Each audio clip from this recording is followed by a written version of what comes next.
Bienvenue dans ce nouveau tuto pour apprendre à faire un bar spin en BMX.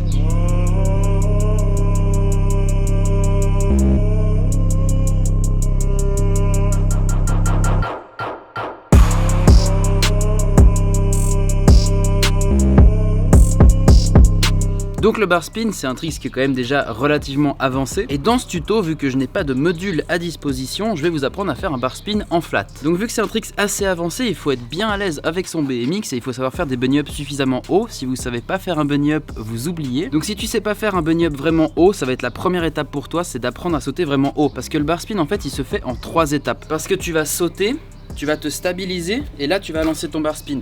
Donc pour faire tout ça, il faut vraiment avoir le plus de temps possible en l'air, et pour avoir le plus de temps possible en l'air, il faut sauter le plus haut possible. Donc clairement que si tu sautes à cette hauteur là, tu pourras pas faire un bar spin, il faut vraiment sauter le plus haut possible. Donc en résumé, si tu n'arrives pas à sauter très haut, commence déjà par t'entraîner à ça, et si tu sais sauter haut, on peut passer à la prochaine étape. Et la prochaine étape, c'est d'apprendre à faire donc le mouvement du bar spin. Et donc pour ça, il y a deux manières. La première, c'est la plus facile et la moins dangereuse, c'est le boss. Donc en fait, tu accompagnes le guidon pendant tout le long du mouvement avec ta main. Et la deuxième méthode est plus difficile, mais elle est un petit peu plus esthétique, c'est le bar spin, où du coup tu vas complètement lâcher ton guidon.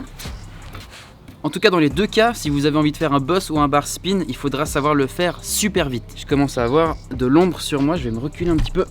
Il faut savoir faire vraiment le mouvement parfaitement, parce que déjà t'as pas beaucoup de temps en l'air, donc plus tu le fais vite, mieux ça ira. Si tu sautes et que tu fais le mouvement tout doucement, tu vas te niquer. Donc si tu sais pas dans quel sens tu veux lancer ton bar spin, en fait il faut que tu le lances du côté où tu as ton pied en avant. Donc par exemple moi, quand je roule, j'ai mon pied droit en avant, donc je vais lancer le bar spin avec ma main droite. Donc maintenant ce qu'il va falloir que tu fasses, c'est que tu t'habitues à faire le mouvement le plus rapidement possible et le plus parfaitement possible, parce que tu veux pas faire un bar spin et louper ta barre en atterrissant. Donc à ma connaissance, il y a deux méthodes. Soit tu te mets simplement au-dessus de ton vélo et tu t'amuses à faire le mouvement. La deuxième méthode, c'est de caler sa pédale sur son genou.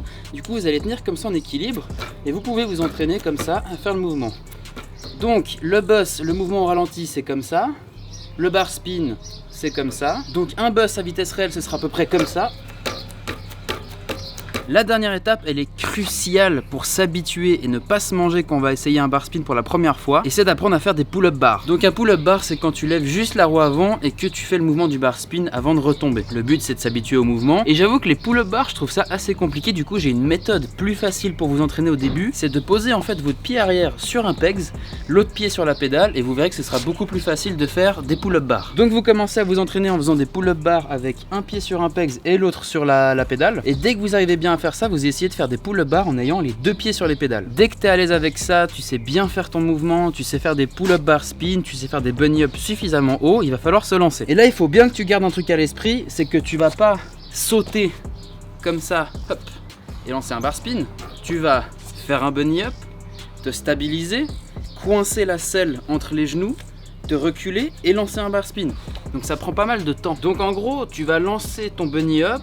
Dès que tu seras stabilisé, il faudra bien penser à se mettre un petit peu en arrière pour laisser la place pour le guidon. Et il faut aussi bien penser à coincer la selle en fait entre les jambes pour pas que le vélo il parte à gauche ou à droite. Et pensez bien à vous mettre en arrière, parce que des fois je me tape le guidon dans le genou et je peux vous dire que ça fait putain de mal. Je n'ai pas d'autres astuces à vous partager. Mon premier bar spin flat, je l'ai fait dans l'herbe pour avoir un petit peu moins peur et me faire un petit peu moins mal si je tombais. Si vous avez un trampoline, c'est juste parfait. Vous pouvez enlever les roues avant, les roues arrière, mettre des protections pour pas faire trop dans le trampoline, et c'est juste parfait pour s'entraîner. Je vous ferai volontiers une vidéo de BMX sur le trampoline, mais le problème c'est que j'en ai plus et je crois que mes parents sont pas très d'accord pour que j'en achète un nouveau. Mais bon, si ça vous intéresse, peut-être qu'un jour j'en achèterai un sans leur dire, et puis je ferai des vidéos de BMX trampoline. J'espère que ce tuto vous aura été utile. S'il y a d'autres tricks que vous voulez apprendre, n'hésitez pas à m'en proposer dans les commentaires. Abonnez-vous à la chaîne et moi je vous dis à très bientôt pour une nouvelle vidéo.